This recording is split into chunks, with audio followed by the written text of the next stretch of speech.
tell you that. Yes, ma'am. Hi, my name is Ayana McCullough, the transformation. Oh, we got them both. Okay.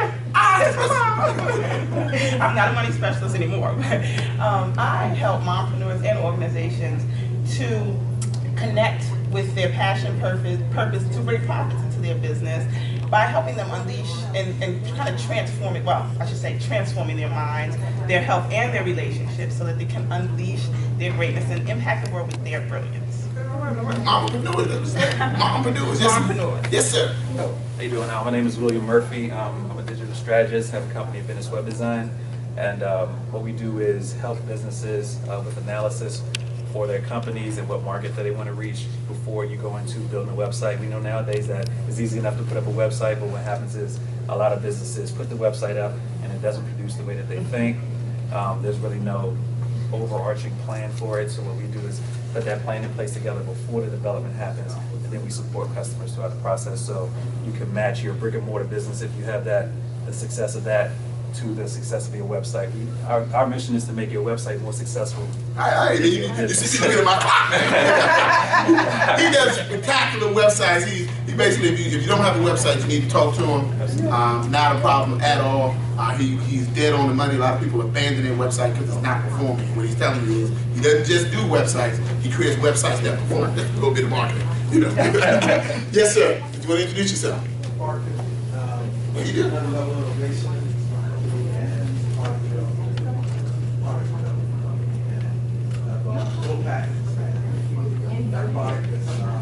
Now we manufacture. So I have a marketing plan, but get against me. Gotcha, not a problem. Yes, sir. Yep. Oh yeah, you. You in the room now. I know we got no strangers in that room. I'm sorry. Introduce yourself. Tell us what you do. Oh, my name is Stand Up. Yeah, absolutely. My name is Jamar Jordan. I own a concierge lifestyle management company. So what our company does is offer personal assistant services. Okay. All right. Wow. So it's good. First of all, give yourselves a round of applause. Yes, sir. Wait 1 second. I'm so sorry. 1 second. We got to hold the applause now. We saved the best for last. That's what we do. We saved the best for last. We saved the last two for last. Okay, introduce yourself. I'm sorry. Okay, we're in business together. Our business is We're staying up together. Staying up together. Early stages learning. Learning is fun. Woo! I see that. Learning is fun. We provide supplemental educational services in the form of before, after school, and summer camp programs. And we are here because we just hired a marketing director. Pilates does not work for us, so we need to. Pilates ain't gonna work for nobody. I'll give you some news flash. But what I will tell you is we're gonna give you some amazing information today, some things you can put into your marketing strategies today that'll work. Okay? All right, let's give everybody a round of applause. Now, in case you don't know which room this is the room where they do a little crazy stuff, a little wacky stuff. This is like that out of control room. It's the OC room, okay?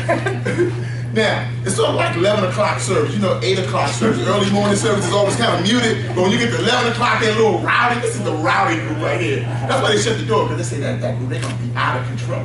So, for those who've never met me, my name is Trevor Otts, and what I do is I help people market any business, any product, any service, any mission, any organization on a budget. Try saying that one 3 times fast. Okay?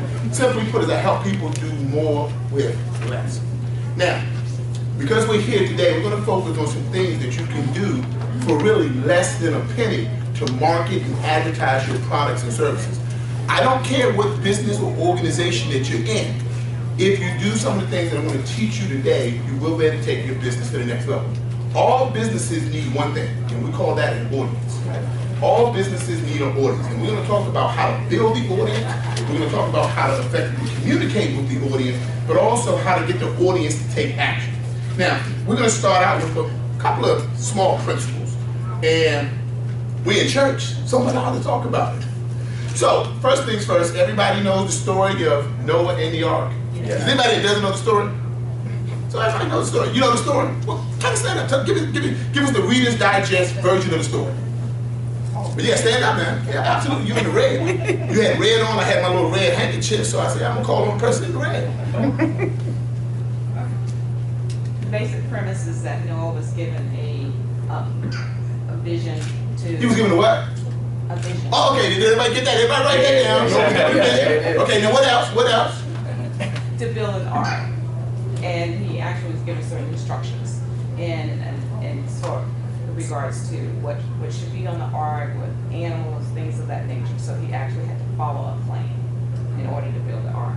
And then so he had to figure out how to build it, make a plan how he was gonna build the ark, and then eventually then how to get the customers or the clients to actually go on the ark.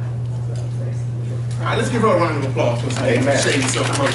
So we're going to be kind of teaching out of that particular story. Here's what I want you to know. One day I was just kind of sitting around, I was just kind of meditating, kind of having my conversation with God, and here's what came to me. And I want you to write this down. There's no way that Noah could have built the ark without first seeing it in his mind. There's no way that Noah could have built the ark without first seeing it in his mind. Now, as she said before, he was given a vision. What is vision? Sight. He was shown the vision. He could now see it in his mind. Why is that important to you? There's no way that you're going to be successful in business because everybody started their business to be successful. There's no way that you'll be successful without first seeing it first in your mind. And then many of us, as we're trying to kind of get to the next level in our business, many of us are trying to take it to that next plateau. The first problem that we have is we have not seen it yet in our mind. We know what we want to do, but we have not seen where we're trying to get to. We haven't seen it first in our mind. And so my first question to you can write this down. How are you going to build it if you can't see it? How are you going to build it if you can't see it?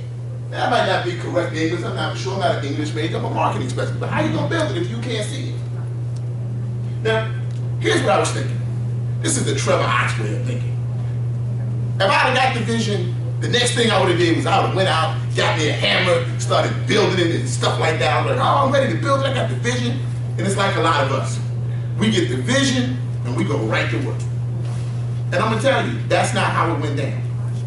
And I had to really think through the process. But it's a lot of us, we get this vision, we get excited, we get motivated, we get inspired, and it becomes this overwhelming passion to take action.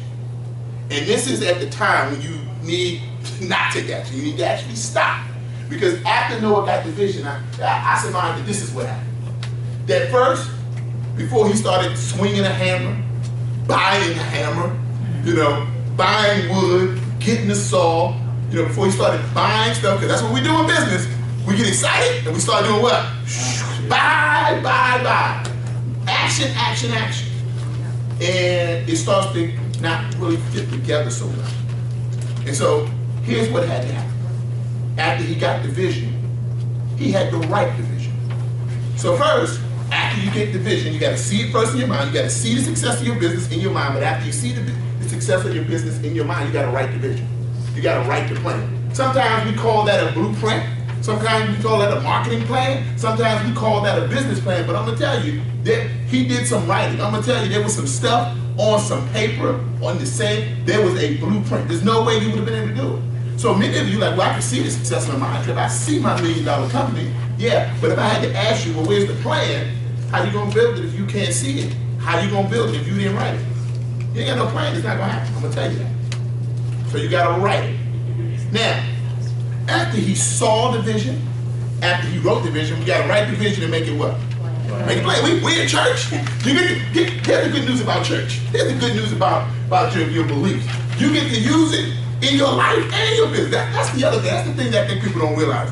It works whether you're using it in your life or in your business, whether you're using it to raise your children or to raise your business. You got to look at the principles. That makes sense to everybody?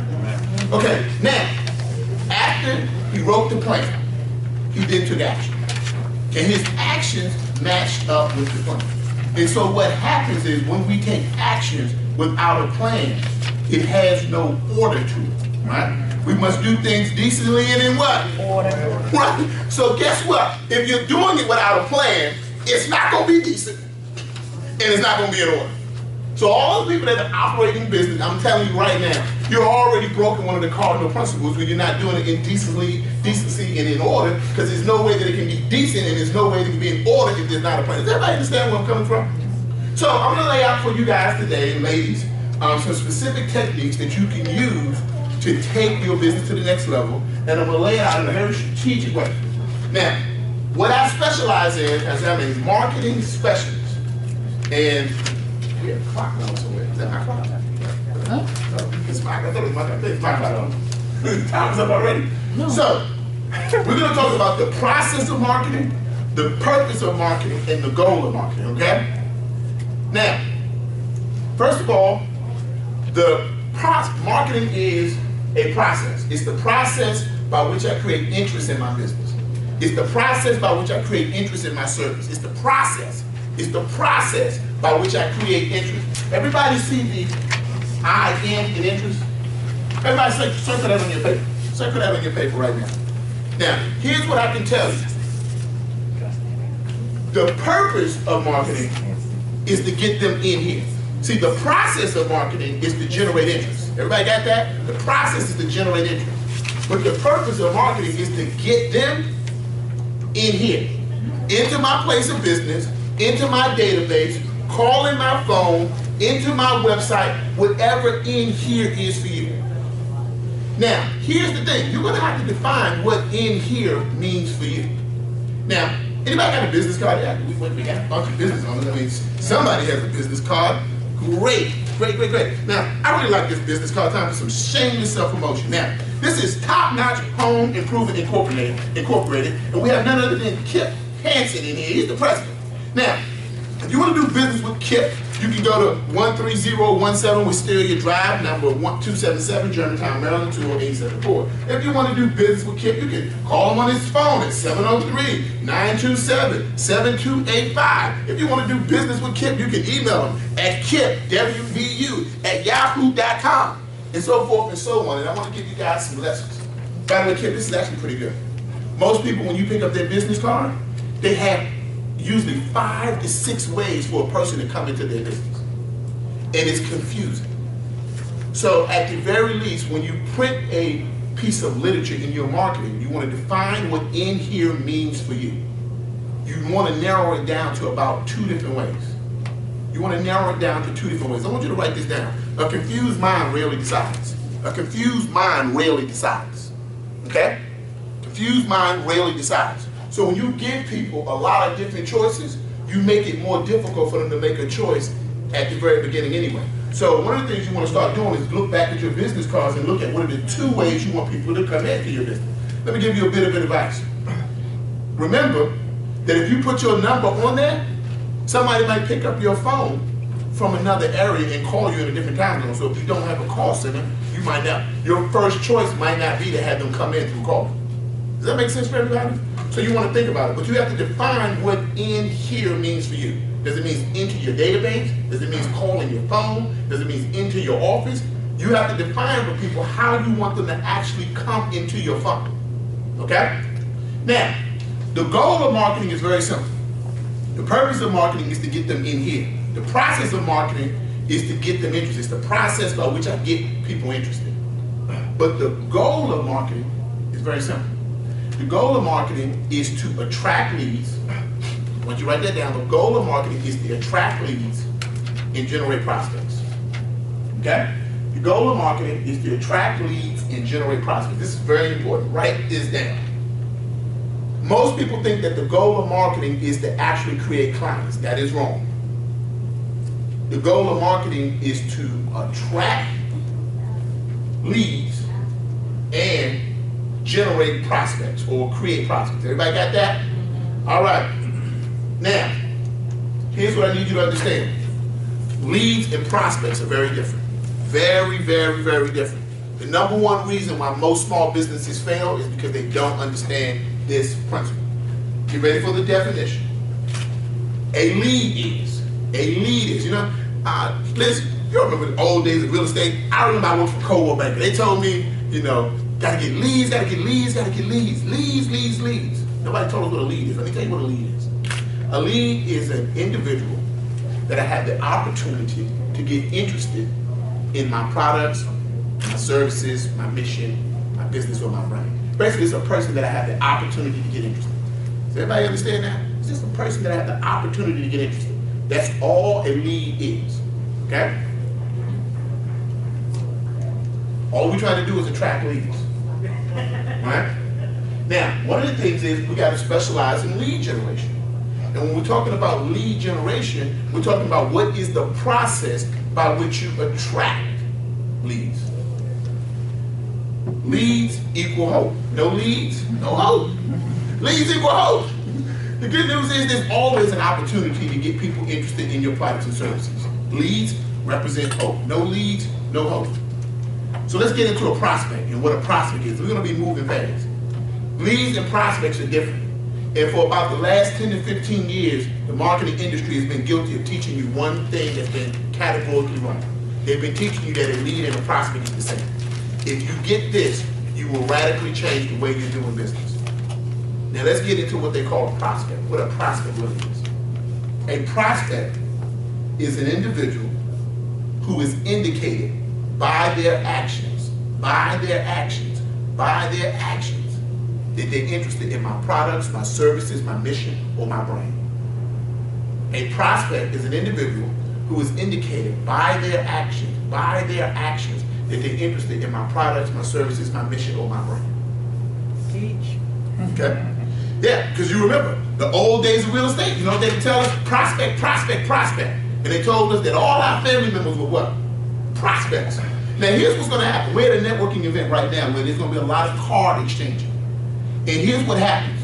When you get it wrong, what starts to happen is if I got everybody's card in this room right now, matter of fact, if you have a card right now and you're in this room, just take them out. If you have a business card, take them out, pass it to the person in the end of your row. Just take them out, pass it to the person in the end of the row. I'm going to show you something. I'm going to give you a real life demonstration of how you can take your marketing dramatically wrong. I just pass it to the end of the row, and then yeah. Take your time, take it out. Take them out. Don't worry. You're wondering what Trevor's going to do with it. Don't worry. I'm going to show you exactly what to do with it.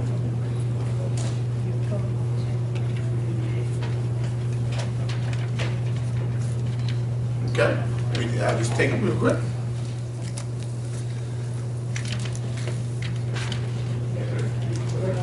Got it?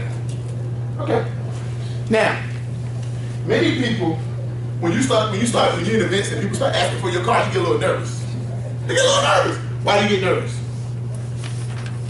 Because you start wondering, are these people gonna start calling you? I know what you're thinking now. Some of y'all like, what are you gonna do with it? He gonna email me? Right? I mean, you just wonder. Because at the end of the day, oftentimes when we exchange business cards with each other, we really think that that's a prospect, and it's not. Because there's no definitive action that we can track that lets us know that they're interested in our products, our services, our mission, or our brand. All of this was, if I asked you for your card, all you are is a person that was polite, but you are not a prospect. And so what normally starts to happen is anybody ever giving their card to somebody at an event, and then 2 or 3 days later they call and say, hey, this is Jonathan such and such, and I met you at the event. I want to talk to you about the insurance services that I offer. Is now a good time? And you say what? No. And you say, call me what?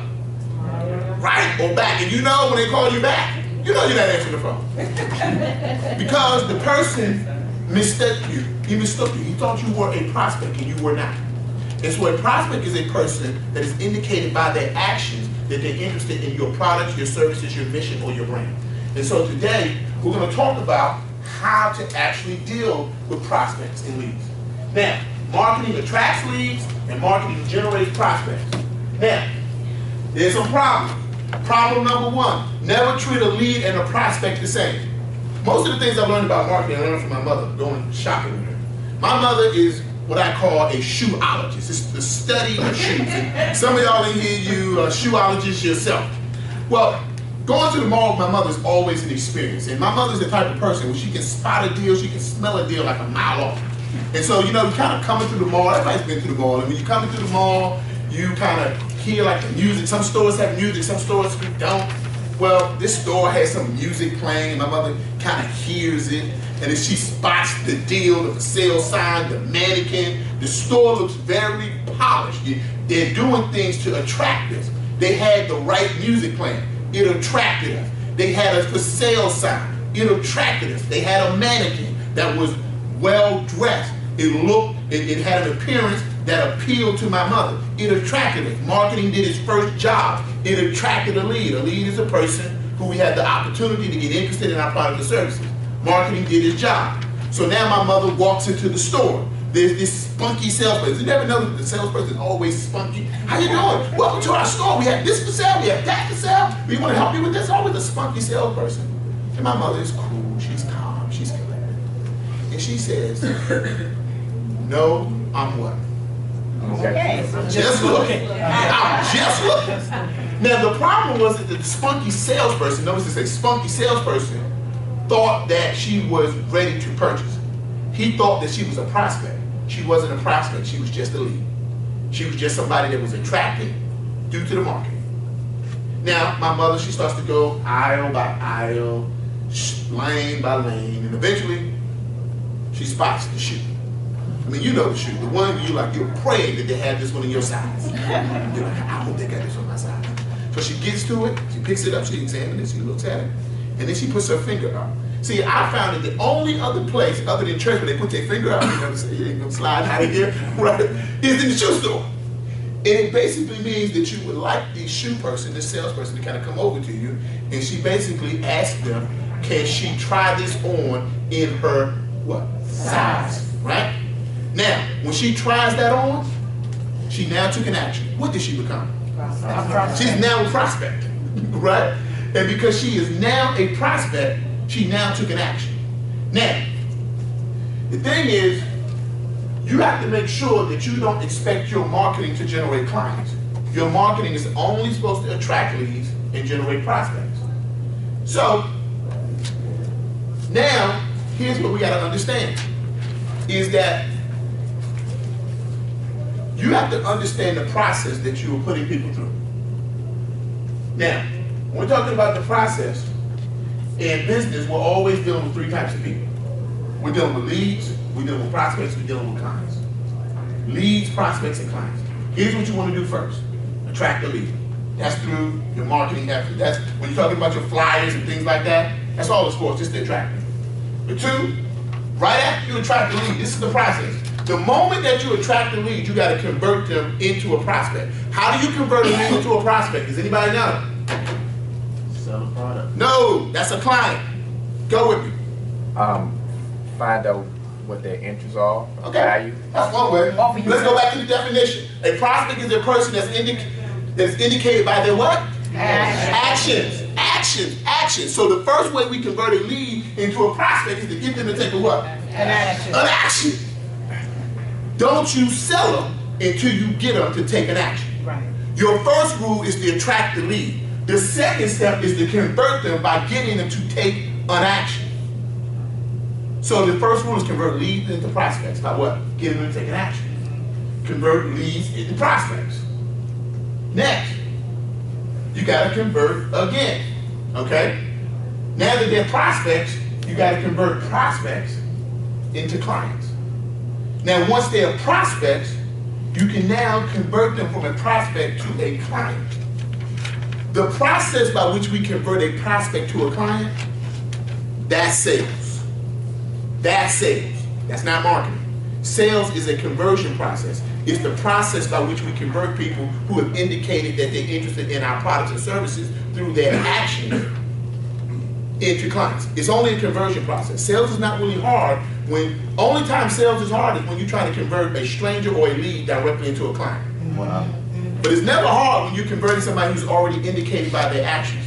Wow. My financial services people, my people who have specialized services, what you're looking for is an action. When they come onto your conference call, when they set an appointment, when they show up at your webinar, that's an action. Let me tell you what I did in real estate. I did this real time. I did it real time in the state of Maryland. I did it also in San Diego. I had a home buying seminar. Anybody heard of a home buying seminar? Of course you have, right? Have you ever heard of a home buying seminar at 6 in the morning? I did. And guess what? I sold every client in the room. I had a 100% close ratio. What did I know about somebody who showed up at 6 o'clock in the morning? They were serious. I'm getting ready to give you the formula. I told you I'm about to make you rich. I want you to write this down. Well, you got some good breakfast. Interest, right? I had no breakfast. No. Interest plus seriousness equals money. Interest, remember, interest plus seriousness equals money. So the question that you have to ask is before you, remember, The first thing you want to do is take a lead and convert it into a prospect by getting them to take a what? Action. A what? Action. A what? Action. Right. Now, you want to take that action to the next level. You want them to take an action that lets you know that they're serious. When I go to conferences all over the world, I go and I speak just like I speak right here. And then every time after I finish, I have what's called a Midnight Madness session. I go back, I'm in the room, and I say, hey, I'm having a special session at midnight. What do I know about everybody that shows up at midnight? So my question to you is, how do you know that your clientele is serious? Listen, you think people don't do it? Listen, when Apple rolls out their new phones, when Xbox rolls out their new system, when PlayStation rolls out their new system, they roll it out at what time? Midnight. Wow. And we watch them on the news. They be right there. In the line. Look, I stood in the line in the rain for an Xbox. I stood in the line for the first iPhone. What was I? I was serious. Some of y'all believe that. Some of y'all don't know how serious people are. But I did. Who would you like to waste your energy on? Would you like to waste it on the people who are serious, or would you like to waste it on the people who you're trying to get them to be serious? Serious people, okay? Now, here's what I want to know today. Do you have a consistent lead and prospect generating funnel? Meaning a way where you're constantly attracting leads, a way where you're consistently getting them to take an action, right, that lets you know that they're serious. And by consistent, I mean that when you're asleep, it works. I mean that when you're on vacation, it works. I mean when you're sick, it works. It's not based upon 9 to 5. It's based upon a 24-hour cycle. And if you don't, then I want you to tune in, because I'm going to help you create a consistent lead and prospect generating funnel. It's going to run just like 7-Eleven. 7-Eleven is, what is the hour in 7-Eleven? 24 hours. That's what we're going to do. We're going to give you a 24-hour consistent lead and prospect generating funnel. And the reason why we're going to do it is because most people don't have one.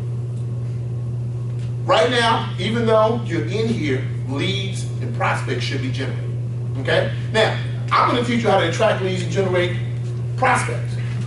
Once you generate prospects, Shay's going to teach you how to close them, sell them. Marketing is about attracting leads and generating prospects. Does everybody understand that difference? 90% of people don't understand the difference between a lead and a prospect. So they start trying to sell leads. Because they're trying to sell to the lead, right? And then they're trying to make the prospect serious. See, here's how you deal with leads. With leads, all you're trying to get them to do is take an action that lets you know that they're serious. If they don't take an action, what does that mean? They're not serious. So the message to them is you need to talk to them about why they need to get what? Serious. So in other words, if you're in the financial industry, right, which is you might ask the question, why are you even considering protecting your revenue or generating revenue or watching your funds? And they might say, well, it's because of my son and I really want to do it for my son. And you know, oh really, how old is your son? Well, he's this age. And what do you imagine for him when he gets to 18? You're going to pay for his college?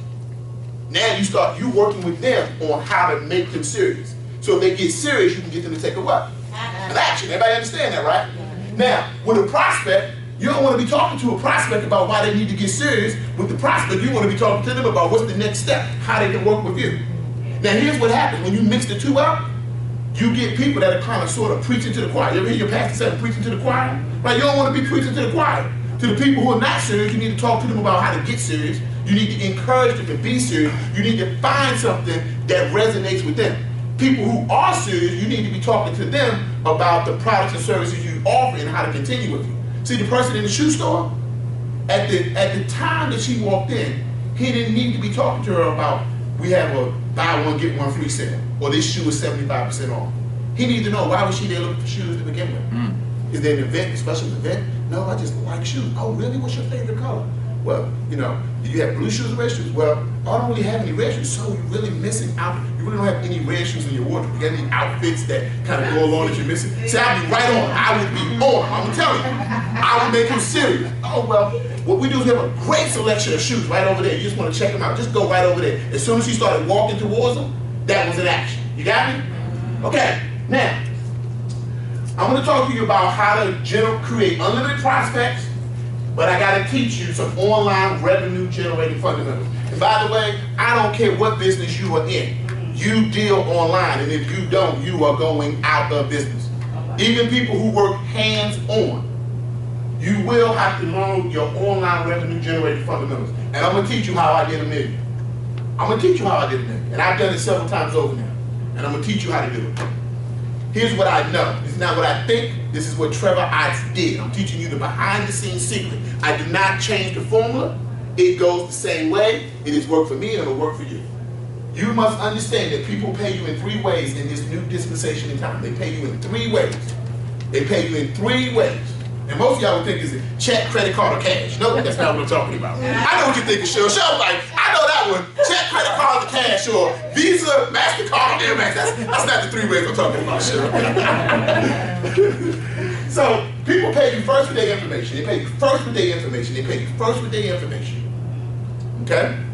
They always pay you first with their information.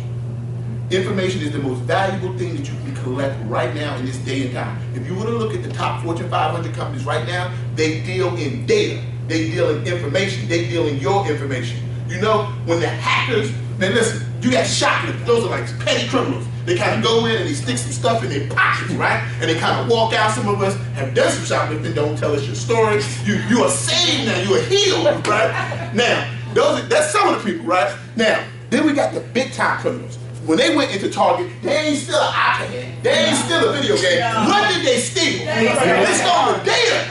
They stole the data. Whose data was in there? Yours. The information. 100 million. Because the most valuable, listen, if that doesn't teach you anything about how valuable information is, it was so critical that the CIA, right, the FBI, they were other countries, Russia. There was no fight between Russia and the United States. They were collaborating. Let's get these criminals. They done stole the information. Listen, you would have had a better chance of stealing money from Fort Knox. They would have felt better about it. When you stole the information, you stole what they needed. Some of y'all don't have enough information about who's interested in your products and services. People pay you first with their information. That's your first name, your last name, your email address, your cell phone number. Get the information before you get anything else. I don't care if you get $1, get the information. They pay you second with their actions. They pay you second with their actions. And they pay you third with their money. They pay you first with their information, second with their actions, third with their money. If you ever take it out of order, you will cut your revenue by 80%. Put it on the paper, I'm telling you this.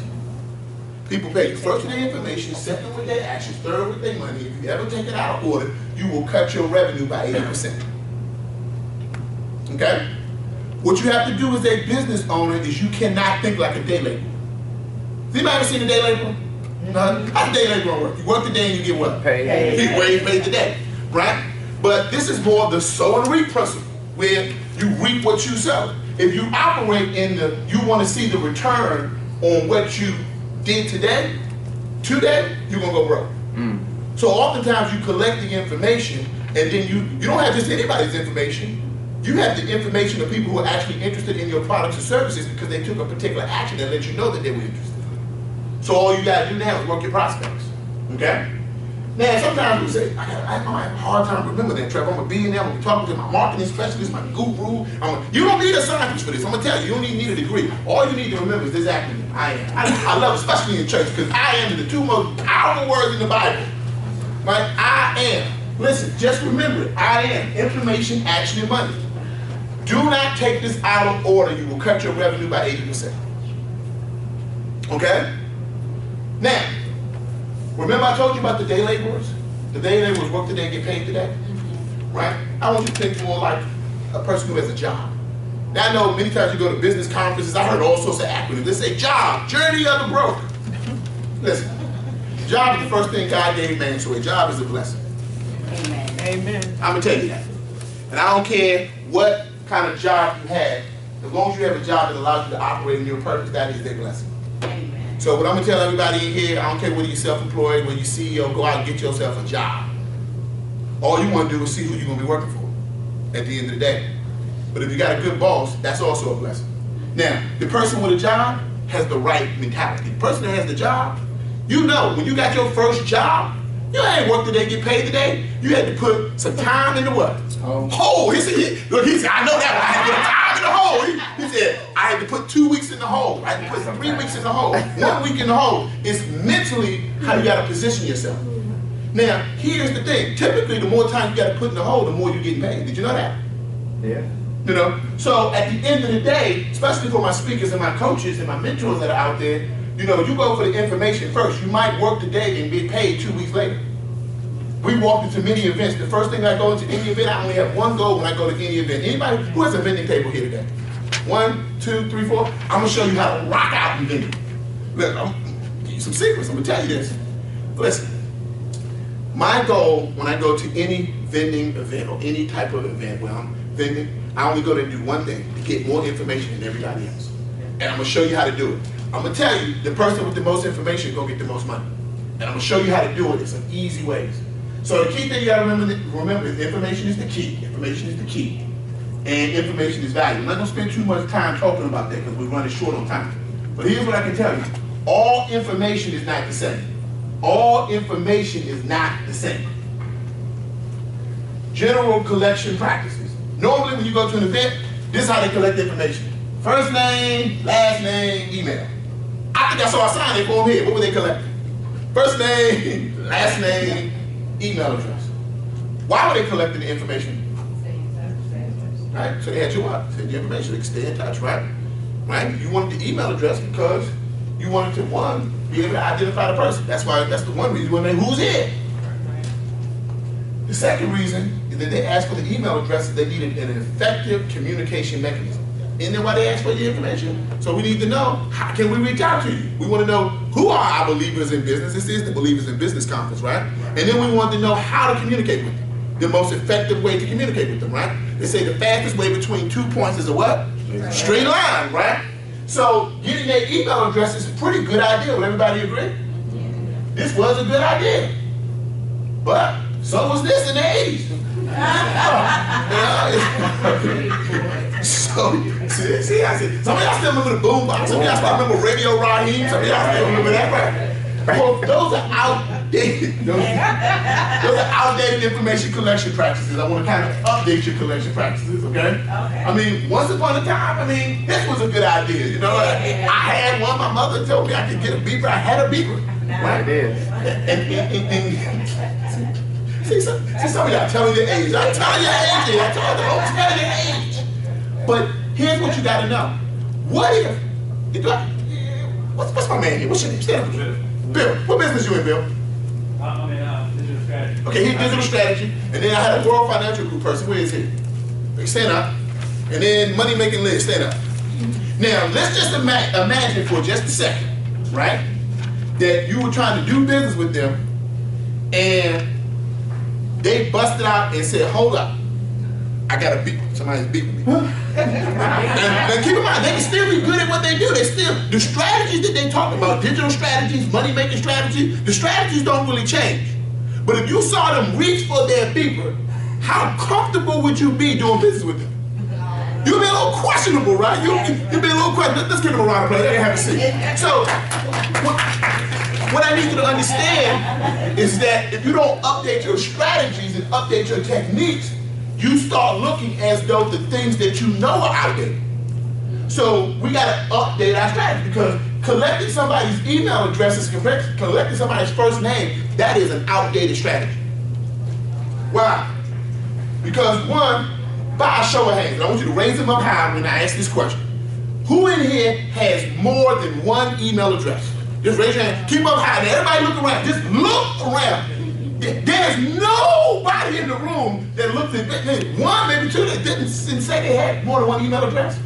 So when you get somebody's email address, remember the fastest way between a straight line or the fastest way between 2 points is a what? Straight line. So when you get somebody's email address, marketing statistics show that most people have a minimum of 5 different email addresses. That means you have less than a 20% chance of actually getting through to them, and you were trying to find an effective communication strategy. My daughter, she's 20 now, right? This is what she told me. Daddy, that's the wankster email address. I said, what's a wankster?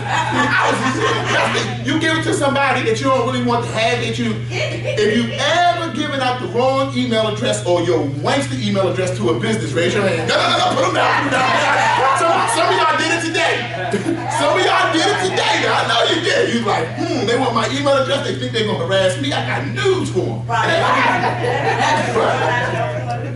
So most people have more than one email address, and it's an outdated strategy. But beyond that, it's no longer an outdated strategy. It's dead. Look at this. By the way, this is Gmail. If you don't know this, Gmail right now is the #1 email provider in the entire world. Wow. Not the United States, the world. Here is what it looks like now. When you get an email now, it goes into one of 3 boxes. This is what's sitting at the top of your Gmail account. A box that says primary, a box that says social, and a box that has promotions. Now watch this. The Can Spam Act says that essentially if you're sending bulk emails for marketing purposes over a certain number, like 100, you must use a commercial email system like Constant Contact or AWeber or Infusionsoft. Everybody knows that? Because if you don't, you will go to jail over it. You know, Virginia will lock you up for it. Just so you know, they have already locked several people up for doing this. So now you got to use a commercial or a bulk emailing system. Does everybody understand that? As soon as you use that bulk emailing system to send out an email, it doesn't go here in the primary box. It goes here in the promotions box. A box that statistics have already shown that 90% of people who've been polled and asked about it don't even realize exists.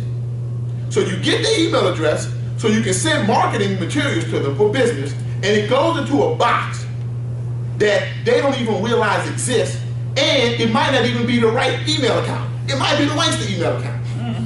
All of y'all who depend on email marketing for your business, since this has went in place over the last 4 to 5 months, people's online revenue is tanking. Because they're using this strategy. Does it mean you need to get rid of your email strategy? No, but you better make sure that it is no longer your primary strategy or you are done. You are out of business. And by the way, Yahoo and Bing are all starting to follow suit. Facebook, which is now the 2nd largest email provider in the world that most people don't realize, as soon as you have a Facebook account, they automatically give you a Facebook email account. They are the 2nd largest provider. When you send some message to Facebook, it sends it to your email. They connect your Facebook email with whatever email you register with. Does that make sense with everybody? Facebook has a box too. Inbox, they're all following the same system. What I'm telling you is the way by which you're getting your message to the people is not working anymore. Some of y'all don't even know. Some of y'all say, maybe I need a better flyer, maybe I need more color, maybe I need to do a sale. No, you need a new strategy. So you got to update your marketing strategy, and I'm going to help you do it. How? 1, you got to collect different information, higher quality information. What's the most important piece of information that you can collect right now in 2014? Does anybody know? Thank you.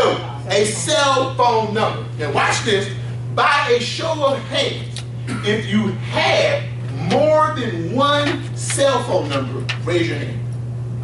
Just raise your hand. Raise your hand. Hold them up. Look around, everybody. Look around. Just look around. It's like 2. Most people have how many cell phone numbers? 1. So if I get their cell phone number, I have the most likely way by which I can communicate with them. Does that make sense? Yeah. I ain't just trying to get the cell phone number for no reason. It's because it's the most likely form of data that I can collect that allows me to communicate with them. Right?